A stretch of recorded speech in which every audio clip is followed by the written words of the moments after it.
Good morning students.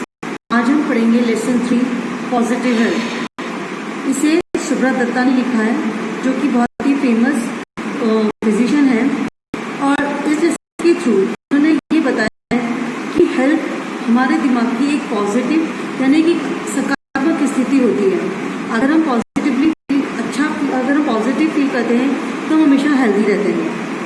और अगर हमारी रिलेशन हमारे नेबर्स के साथ, हमारी फैमिली के साथ बहुत अच्छे हैं, बहुत फ्रेंडली हैं, तो भी हम हमेशा हेल्दी रहते हैं। साथ ही साथ इन्होंने एक कंपैरिजन किया है, कंपैरेटिव स्टडी इन्होंने करी है कि जो देश, जो डेवलप्ड कंट्रीज हैं यानी कि जो विकसित देश है, साथ ही साथ जो विकासशील यानी कि जो डेवलप्ड कंट्रीज हैं, वहाँ के लोगों की हेल्थ में क्या डिफरेंसेस हैं, क्या चीज़ें उनमें सेम है या उनमें क्या डिफरेंसेस हैं, वो भी इन्होंने उसके बारे में भी इन्होंने स्टडी करी है। तो इसी के साथ हम अपना लेसन आज स्टार्ट करते हैं। Health is a positive state of physical and mental wellbeing. Health क्या है? ये हमारे दिमाग की यानी कि हमारे शारीरिक और हमारी मानसिक स्वास्थ्य को इंगित करता है।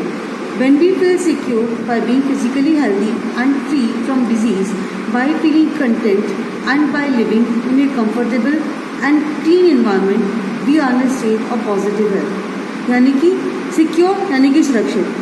जब हम सुरक्षित महसूस करते हैं बाय बीइंग फिजिकली हेल्दी, कब? जब हम शारीरिक रूप से स्वस्थ होते हैं एंड फ्री फ्रॉम डिजीज, और किसी भी बीमारी से दूर रहते हैं। बाय फीलिंग कंटेंट, जब हम अपने स्वास्थ्य को लेकर संतुष्ट होते हैं, and by living in A comfortable and cleaning environment, और एक आरामदायक और एक स्वच्छ माहौल में जब हम रहते हैं, we are in a state of positive health. तो हम एक सकारात्मक स्वास्थ्य को एंजॉय करते हैं, यानी कि पॉजिटिव हेल्थ को एंजॉय करते हैं। और close and harmonious interactions with family members, neighbours and friends help us to stay well mentally. हमारे नज़दीकी और फ्रेंडली रिलेशंस, हार्मोनियस यानी कि फ्रेंडली, और इंटरेक्शंस यानी कि संबंध, हमारे करीबी और फ्रेंडली जो संबंध होते हैं हमारे फैमिली मेंबर्स के साथ, हमारे पड़ोसियों के साथ, हमारे मित्रों के साथ, help us to stay well mentally. ये हमारी मदद करते हैं कि हम मानसिक रूप से स्वस्थ रहें। According to this definition, very few people in the world enjoy positive health. अगर हम इस डेफिनेशन की बात करें, जैसा इन्होंने बताया है कि जिनके रिलेशंस या जिनके संबंध अपने मेंबर्स के, फैमिली मेंबर्स के साथ, अपने नेबर्स के साथ, अपने फ्रेंड्स के साथ अच्छे होते हैं, तो वो एक पॉजिटिव हेल्थ को एंजॉय करते हैं। तो इसका मतलब ये है कि very few people in the world enjoy positive health, कि जो इस दुनिया में कुछ लोग ही ऐसे हैं जो पॉजिटिव हेल्थ को एंजॉय करते हैं। In the rich and developed countries, family ties appears to be weak. क्यों? क्योंकि जो अमीर और जो विकसित देश है, वहाँ के जो फैमिली रिलेशंस हैं, टाइज का मतलब संबंध या relations, appear to be weak, बहुत ज़्यादा कमज़ोर दिखाई देते हैं। नेबर्स में भी स्ट्रेंजर्स, उनके लिए उनके पड़ोसी एक अजनबी की तरह से हैं। And friendship is sometimes restricted to business contacts, और जो उनकी मित्रता है, जो उनकी फ्रेंडशिप है, वो केवल कुछ बिजनेस कॉन्टेक्ट्स के साथ या एक व्यवसाय तक सीमित रह जाती है। In those countries environmental conditions have improved considerably. उन देशों में जहाँ पर पर्यावरण से रिलेटेड जो भी चीज़ें हैं, जहाँ पर बहुत सुधार आया है, the population achieve a better nutritional state. वहाँ की जनता ने का जो पोषण स्तर है वो काफ़ी अच्छा है। And there is often plenty of money available to buy most of life's comfort. और यहाँ के लोगों के पास ऐसा काफ़ी पैसा होता है अपनी ज़िंदगी की आरामदायक चीज़ों को खरीदने का। पीपल इन डेवलप्ड कंट्रीज में एंजॉय बेटर फिजिकल हेल्थ। जो विकसित देश है, वहाँ के लोग भले ही शारीरिक रूप से बहुत स्वस्थ हों, but they are far from achieving positive health. लेकिन हम उनके स्वास्थ्य को सकारात्मक स्वास्थ्य नहीं कह सकते, as many are not so continued mentally. क्यों? क्योंकि इनमें से कई लोग मानसिक रूप से संतुष्ट नहीं है। मीन्स कि जो लोग शारीरिक रूप से स्वस्थ है, ये जरूरी नहीं है कि वो मानसिक रूप से भी स्वस्थ हो। तो शारीरिक रूप से और मानसिक रूप से स्वस्थ होना ही पॉजिटिव हेल्थ को बताता है। On the other hand, in the developing countries, the quality of human interactions within families, neighbors and friends are often more positive. अगर हम डेवलपिंग कंट्रीज की यानी कि विकासशील देशों की अगर हम बात करें, तो वहाँ पे जो ह्यूमन इंटरेक्शंस है, यानी कि आपस में एक दूसरे का जो संबंध है, अपनी फैमिलीज के साथ, अपने पड़ोसियों के साथ और अपने मित्रों के साथ, वो बहुत ज़्यादा सकारात्मक है। However, both the environmental and nutritional status of these populations are lower। लेकिन फिर भी एक बात है कि यहाँ का जो पर्यावरण माहौल या वहाँ का जो न्यूट्रिशनल स्टेटस, जो पोषण का स्तर है, वो काफ़ी कम है। So the people suffer more from poor physical health. इसीलिए यहाँ के लोगों का जो स्वास्थ्य है फिजिकली, हम कह सकते हैं शारीरिक रूप से वो काफ़ी कमज़ोर है। When A persons physical health is poor, जब एक व्यक्ति का शारीरिक स्वास्थ्य कमज़ोर होता है, the state of positive health can not exist, तो हम ये नहीं कह सकते कि वो शारीरिक रूप से स्वस्थ है। So we find that is positive health is eluding many of us. तो हम ये कह सकते हैं कि हम में से कई लोग जो है वो शारीरिक रूप से हम स्वस्थ नहीं हैं। इल्यूडिंग मीन्स कमी होना। However, it is not impossible for people in developing countries to achieve positive health. जो विकासशील देश हैं उनमें लोगों के लिए ये चीज़ एक नामुमकिन है कि वो पॉजिटिव हेल्थ को प्राप्त कर पाए। To help achieve this state we need an understanding of how our bodies function so that we can keep healthy. अगर हमें पॉजिटिवली हेल्दी होना है तो हमें कुछ हमारी जो बॉडीज़ के फंक्शंस हैं या हमारी बॉडी में क्या क्या काम होते हैं उनको पहले समझना होगा, so that we can keep healthy, ताकि हम स्वस्थ हो पाए। We also need a clean environment, हमें एक साफ पर्यावरण की भी ज़रूरत है, एंड हेल्दी फूड, और एक स्वस्थ भोजन की, that does not cost too much money, जिसमें बहुत ज़्यादा पैसे की ज़रूरत नहीं है। We need proper education for all people that leads to understanding the relationship between health and a positive approach to life. इसके लिए हमें प्रॉपर एजुकेशन की, एक सही शिक्षा की ज़रूरत है जो एक हेल्थ और पॉजिटिव अप्रोच कि हमारे ज़िंदगी के प्रति हमारा सकारात्मक रवैया, साथ ही हमारा स्वास्थ्य, इन चीज़ों को समझने में मदद करे। We should remember that a contented mind and healthy living can help to keep us free from many diseases. हमें ये ध्यान रखना होगा कि एक संतुष्ट दिमाग और एक हेल्दी बॉडी ही हमें कई बीमारियों से दूर रख सकती है। In some ways, it is easier for the people in developing nations to achieve positive health. कुछ मायनों में हम ये कह सकते हैं कि जो डेवलपिंग नेशंस हैं, यानी कि जो विकासशील देश हैं, वहाँ के लोगों को के लिए एक पॉजिटिव हेल्थ प्राप्त करना ईजी है, ज़्यादा मुश्किल नहीं है। Because they have more close net social systems, क्योंकि ये सामाजिक रूप से एक दूसरे से बहुत ज़्यादा बंधे हुए हैं। With better communication between people, आपस में एक दूसरे के साथ बहुत अच्छा संपर्क है, than the many people in wealthy developed nations, बजाय उन लोगों के जो बहुत ज़्यादा अमीर हैं और जो बहुत ज़्यादा विकसित देशों में रहते हैं।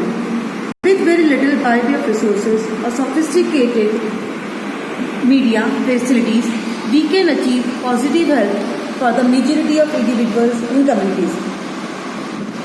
कुछ ऐसे संसाधनों के द्वारा, कुछ मीडियम जो हमें फैसिलिटीज़ जो प्रोवाइड कराई गई हैं, कुछ ऐसे संसाधन जो हमारे पास हैं, हम आपस में एक दूसरे की, एक जो हमारी कम्युनिटीज़ हैं उनके साथ हम पॉजिटिव हेल्थ पा सकते हैं। This does not mean that we do not need medical care, लेकिन इसका मतलब ये नहीं है कि हमें मेडिकल केयर की या हमें दवाइयों की या डॉक्टर्स की ज़रूरत नहीं है। We definitely need proper medical care under certain circumstances. हमें कुछ परिस्थितियों में एक प्रॉपर मेडिकल केयर की ज़रूरत पड़ती है। We need proper vaccination and immunisation against infectious diseases. हमें टीकाकरण की भी ज़रूरत पड़ती है, ताकि कुछ ऐसी डिजीजेज जिनसे इन्फेक्शन का खतरा होता है उसके खिलाफ अपनी बॉडी को हम मजबूत कर पाएँ। इम्यूनाइजेशन मीन्स, जैसा कि आप इस वर्ड को आजकल बहुत ज़्यादा सुन रहे हैं, इम्यूनाइजेशन मीन्स अपनी प्रतिरोधक क्षमता। कुछ ऐसी वैक्सीन या इंजेक्शंस के द्वारा हम अपनी बॉडी की प्रतिरोधक क्षमता को बढ़ा सकते हैं। Proper treatment of diseases by media and surgical intervention, साथ ही साथ कुछ ऐसी मेडिकल फैसिलिटीज़ के द्वारा हम उनका ट्रीटमेंट भी ले सकते हैं। एंड सर्जिकल इंटरवेंशन, साथ ही साथ कुछ ऑपरेशंस जब ज़रूरत हो। प्रॉपर मैटरनल केयर बिफोर, माँ की जन्म देने से पहले पूरी उसकी देखभाल, and after child birth and regular medical checks after the age of 40 years. और साथ ही साथ बच्चा होने के बाद और बच्चा होने के पहले माँ की पूरी तरीके से देखभाल होना। साथ ही साथ 40 साल के बाद रेगुलर मेडिकल चेकअप भी पॉजिटिव हेल्थ में ही शामिल है। However there is need to be obsessed about our health, लेकिन फिर भी आज हमें अपनी हेल्थ के बारे में, स्वास्थ्य के बारे में सोचने की ज़रूरत है। And we should use our own instincts, और इसके लिए हमें अपने खुद के मन की बात को सुनना होगा and knowledge to decide when medical intervention is really necessary. साथ ही साथ हमें इस बात का भी ज्ञान होना चाहिए ये समझने के लिए कि कब हमें मेडिकल फैसिलिटीज़ या जो दवाइयाँ हैं, जो प्रॉपर डॉक्टर केयर है, उसकी ज़रूरत कब है. While most people in developed countries enjoy better health, the doctor of those countries attribute this better physical health largely to the improved medical facilities. खास तौर से अगर हम बात करें विकसित देशों की, तो वहाँ के लोग का स्वास्थ्य बेहतर है क्योंकि यहाँ के जो डॉक्टर्स हैं उनके पास काफ़ी एडवांस, काफ़ी अच्छी मेडिकल फैसिलिटीज़ हैं जो इन देशों के लोगों को स्वास्थ्य में योगदान देती है. They tend to ignore other important social factors such as the high standards of education, health, nutrition and cleaner environments enjoyed by most of these populations. लेकिन साथ ही साथ ऐसे कुछ सामाजिक कारक भी हैं जो ये लोग इग्नोर करते हैं, जिनको ये लोग अनदेखा करते हैं. Such as the high standards of education, जैसे कि बहुत ज़्यादा एजुकेशन का होना, पैसा होना, पोषण तत्वों का होना एंड क्लीनर एनवायरनमेंट या फिर साफ माहौल का होना enjoy by most of this population.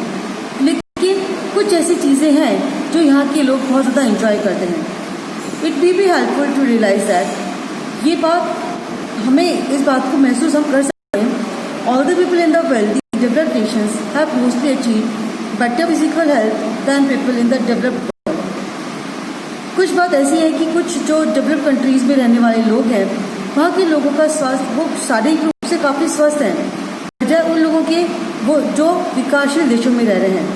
Many of them are suffering from a decline in basic human values. लेकिन जो विकसित देशों में रहने वाले लोग हैं उनमें जो बेसिक ह्यूमन वैल्यूज होती हैं, जो मानवता के गुण होते हैं, उनकी कमी है. Frequently reflected in complex problems such as drug dependence, psychological mental illness and stress related diseases, जिसकी वजह से वहाँ के लोग जो विकसित देशों के लोग हैं वो अक्सर करके जटिल समस्याओं में फंस जाते हैं, जैसे कि ड्रग्स पर निर्भरता बढ़ना, साइकोलॉजिकली मेंटल इलनेस, आपका मानसिक रूप से बीमार पड़ना एंड स्ट्रेस रिलेटेड डिजीजेज. साथ ही साथ तनाव की वजह से जो बीमारियां होती हैं उसकी वजह से ये लोग घिर जाते हैं.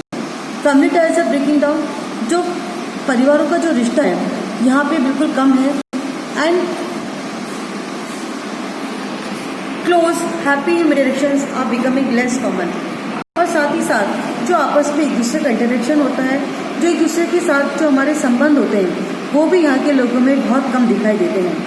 To cope with this difficult situations people often turn to psychoanalyst और साइकेट्रिस्ट फॉर प्रोफेशनल हेल्प. इससे इन चीज़ों से सामंजस्य बिठाने के लिए यहाँ के लोग अक्सर किसी साइकेट्रिस्ट यानी कि जो हमारे मन की बीमारी को इलाज करता है उससे कंसल्ट करते हैं. Our aged aunts and wise friends used to solve similar problems by listening and showing understanding and compassion as they believed it was most important to relieve the distressed person's mind. जबकि ये चीज़ें हमारे यहाँ हमारी जो बुजुर्ग आंटियाँ हैं, जो हमारे बुद्धिमान मित्र हैं, इस तरीके की प्रॉब्लम्स को सॉल्व करने की कोशिश करते हैं by listening and showing understanding. उनकी बातों को सुनकर, उनकी बातों को समझकर एंड कंपेशन और उनको सहानुभूति दिखाकर, as they believe it was most important to relieve the distress person's mind. क्योंकि हम ऐसा मानते हैं कि एक व्यक्ति जो बहुत ज़्यादा परेशानी में है उसके दिमाग को शांत करना बहुत ज़्यादा ज़रूरी है. Unfortunately people from many developing countries are trying to achieve the same level of physical health. लेकिन दुर्भाग्य जो लोग डेवलपिंग कंट्रीज में रह रहे हैं वो फिजिकल हेल्थ को इतना प्राप्त नहीं कर पा रहे as that enjoyed by developed nations by providing medical facilities to cope with even minor health problems. खासतौर से उन लोगों के मुकाबले में जो लोग विकसित देशों में रह रहे हैं, क्योंकि उनके पास एक एडवांस मेडिकल फैसिलिटीज़ हैं, बहुत सुधरी हुई, बहुत उन्नत मेडिकल फैसिलिटीज़ हैं जो छोटी छोटी हेल्थ प्रॉब्लम्स को सॉल्व कर सकती हैं. Other important factor associated with better physical health are being ignored. इस तरीके से जो बाकी के हमारे फैक्टर्स हैं हमारी फिजिकल हेल्थ से रिलेटेड, वो यहाँ पर इग्नोर कर दिए जाते हैं, उनको अनदेखा कर दिया जाता है। Often the result is that many families are spending more money on doctors and medicine than on healthy food and other essentials to improve their physical environment. और उसका नतीजा क्या होता है कि कई परिवार अब एक अच्छे स्वास्थ्य को पाने के लिए या अपने फिजिकल एनवायरनमेंट को सुधारने के लिए डॉक्टर्स और मेडिसिन पर निर्भर हो जाते हैं। For the developing world this is a tremendous waste of limited resources. और ये बात खास तौर से उन देशों पर जो बहुत ज़्यादा प्रगतिशील हैं, जो अभी भी विकास कर रहे हैं, वहाँ पर अगर ये चीज़ें हम देखें तो हम ये कह सकते हैं कि जो हमारे पास सीमित संसाधन है उनका पूरी तरीके से ये उसका वेस्ट ही है। अचीविंग पॉजिटिव है, हम स्वास्थ्य को, एक अच्छे स्वास्थ्य को हम कैसे पा सकते हैं? Instead of wasting valuable resources of the provision of more medical facilities, बजाय इसके कि जो हमारे पास कीमती संसाधन है हम उसको मेडिकल केयर पे या मेडिकल फैसिलिटीज़ पर वेस्ट करें, it might be better to use our knowledge and basic common sense in an effort to maintain healthy bodies and minds. तो ये अच्छा होगा कि हमारे जो ज्ञान हमारे पास है या जो हमारे पास सामान्य ज्ञान है उसको related to our bodies and minds, जो हमारे दिमाग से और हमारे शरीर से काम करता है, उसको हम प्रयास लेकर अपने उन सब चीज़ों को हम काम में लें। For example, learning the value of good nutrition for health and teaching this to the children. Example के तौर पर अगर आपको अपने नॉलेज को इंक्रीज़ करना है तो आप ये सब बातें जो हैं कि हमारे हेल्थ के लिए क्या अच्छा है या गुड न्यूट्रिशन क्या होता है, ये हम अपने बच्चों को बताएं। And we should use our indigenous simple home remedies to solve simple health problems instead of relying simply on modern drugs which are often very expensive. और बजाय जो महंगी जो मॉडर्न ड्रग्स हैं, जो मॉडर्न दवाइयाँ हैं, जो बहुत ज़्यादा महंगी आती हैं, उन पर डिपेंड होने की बजाय, उन पर निर्भर होने की बजाय ये अच्छा है कि जो हमारे घरेलू उपचार हैं जो बहुत ज़्यादा अच्छे हैं, हम उन पर अपनी निर्भरता बढ़ाएं। And remember, most drugs have side effects. एक बात और ध्यान रखने वाली वो ये कि ज़्यादातर जो दवाइयाँ होती हैं, ड्रग्स का मतलब यहाँ पर वो वाले ड्रग्स नहीं, ड्रग्स का मतलब दवाइयाँ, उनके कई सारे साइड इफ़ेक्ट्स होते हैं which can be more dangerous in the disease itself, जो बीमारी से भी बहुत बड़ा खतरा है। In nature animals are not influenced by media campaigns and they trust their own instincts. अगर हम प्रकृति की बात करें तो जो जानवर हैं वो इन सब चीज़ों से, जो मीडिया है, जो मीडिया की जो भी चीज़ें हैं मीडिया से रिलेटेड, इन सब चीज़ों से प्रभावहीन हैं और ये खुद की बॉडी पर, के दिमाग पे विश्वास करते हैं। Nature has given each animal the power to monitor its own body. प्रकृति ने हर जानवर को ये शक्ति दी है कि वो अपने शरीर को खुद मॉनिटर करे, उसके बारे में उसमें खुद निगरानी रखे एंड मेंटेन नॉर्मल हेल्थ, और अपनी सामान्य नॉर्मल जो कहते हैं कि जो सामान्य स्वास्थ्य है उसको बरकरार रखें। An example, salt is an essential element required by all animals. Example के तौर पर सॉल्ट, नमक, एक ऐसा तत्व है, एक ऐसा कह सकते हैं कि ज़रूरी तत्व है जो हर जानवर के लिए ज़रूरी है। Wild animals in the forest like dinosaurs, elephants और deer to find a place where salt is present in the oil. जो जंगलों में रहने वाले जानवर हैं जैसे कि गेंडा है, हाथी है, हिरन है, ये लोग उस जगह को ढूंढते हैं जहाँ पर मिट्टी में नमक की उपस्थिति हो। They regularly lick the soil to get the exact amount of salt their bodies need. ये लगातार मिट्टी को चाटते रहते हैं ताकि उनकी बॉडी को जितने सॉल्ट की ज़रूरत है वो उनकी बॉडी में मौजूद हो। They eat only the required amount of food and never suffer from obesity as we humans often do. ये केवल ज़रूरत के मुताबिक ही खाना खाते हैं और कभी भी, जैसे कि हम ह्यूमन बींग्स जो मानव हैं, मोटापे का शिकार हो जाते हैं, ये कभी भी नहीं होते। They monitor their body needs by instinct. ये अपने मन अंतरात्मा से अपनी बॉडी को मॉनिटर करते हैं and eat no more than is required, और अपनी ज़रूरत से ज़्यादा खाना नहीं खाते। All carnivores animals eat grass wherever they have diarrhoea और other stomach problems due to indigestion. जबकि जो शाकाहारी जानवर हैं जो कि घास खाते हैं वो अक्सर डायरिया या इस तरीके की जो पेट से रिलेटेड जो समस्याएं होती हैं इंडाइजेशन की वजह से उसका शिकार हो जाते हैं and normally manage to maintain good physical health, लेकिन अक्सर ये अपनी फिजिकल हेल्थ को बरकरार रखते हैं। ईटिंग बिहेवियर, हमारा खाने का तरीका। We human beings seem to have lost the ability to monitor our own bodies in order to maintain health. हम ह्यूमन बींग्स पे लगता है कि अपनी बॉडी को निगरानी करने की क्षमता नहीं है. We refuse to understand our body signals and tend instead to follow the advice of doctors or the media.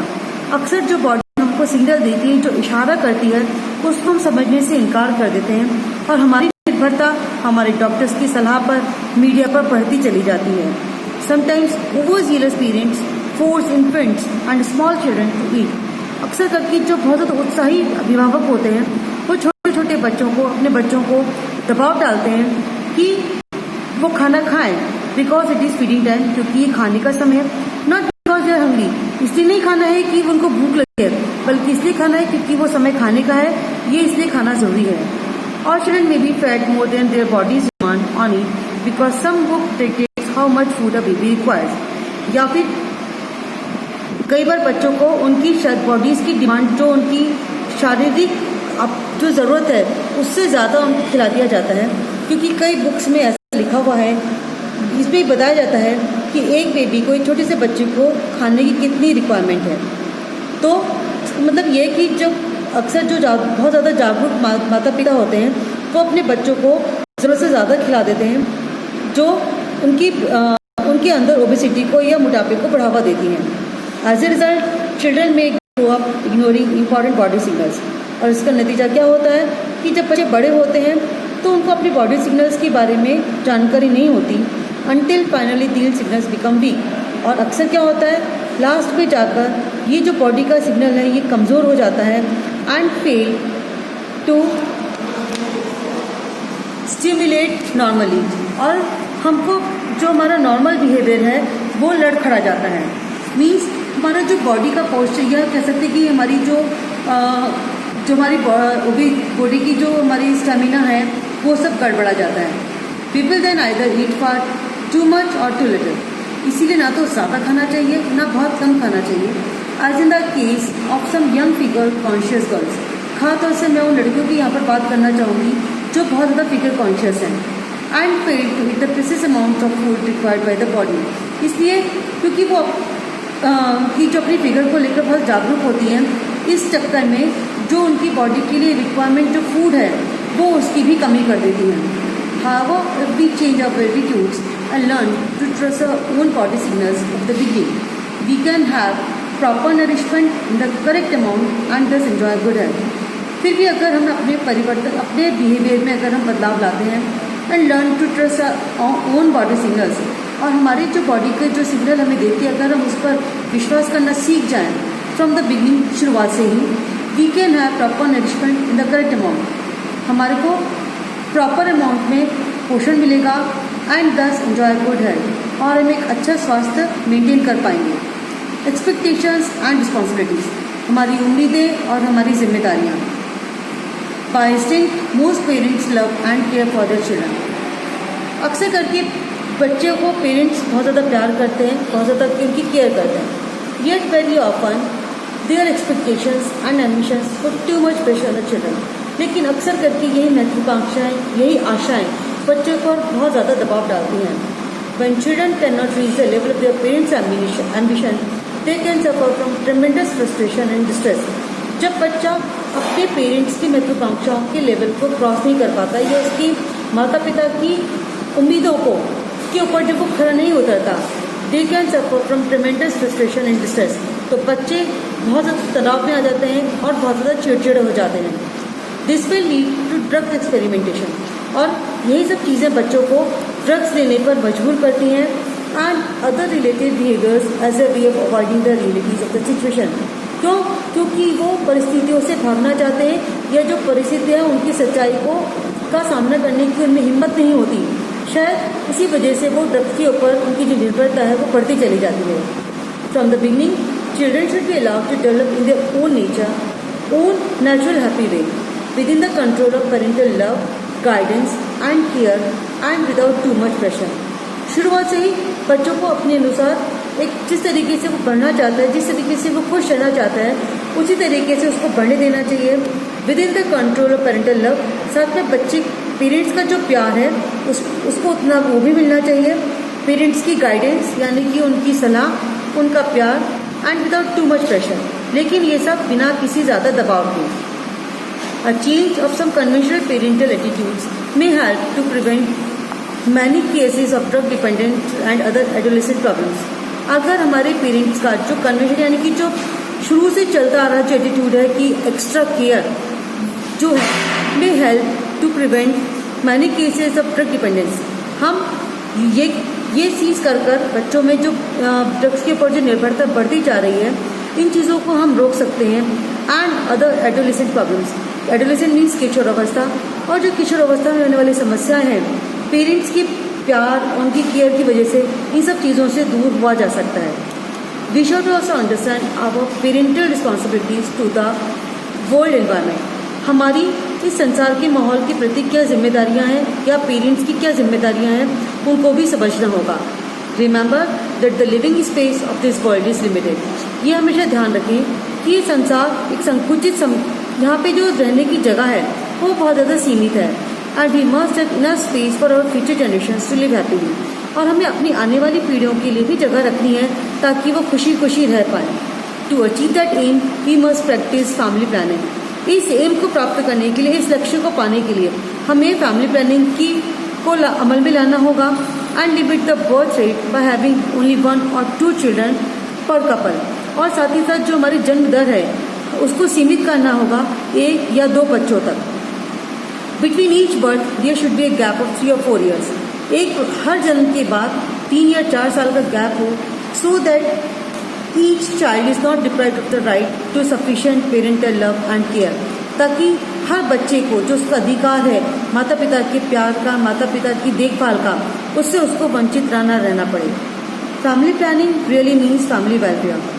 Family planning का सही मायने में मतलब है परिवार का कल्याण, as it helps to keep women healthy enough to contribute to happy home environment. क्योंकि अगर हम परिवार का कल्याण चाहते हैं तो एक महिला का स्वस्थ होना भी बहुत ज़रूरी है, और क्योंकि अगर महिला स्वस्थ होगी she will also contribute to happy home environment. तो वो जो परिवार का जो खुशनुमा माहौल है उस पर वो अपना योगदान दे पाएगी।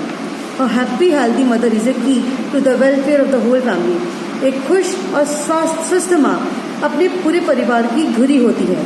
The mind is most important in the maintenance of positive health. और अगर एक अच्छे स्वास्थ्य की अगर हम बात करें तो जो हमारा दिमाग है वो इसमें सबसे ज़्यादा ज़रूरी होता है। To develop a healthy mind it is important to learn to relax properly. अगर आप हेल्दी माइंड पाना चाहते हैं तो सबसे पहले आपको किस तरीके से आपको रिलैक्स होना है, ढंग से किस तरीके से आपको आराम करना है, ये आपको सीखना होगा। And to develop ways to deal with day to day stress.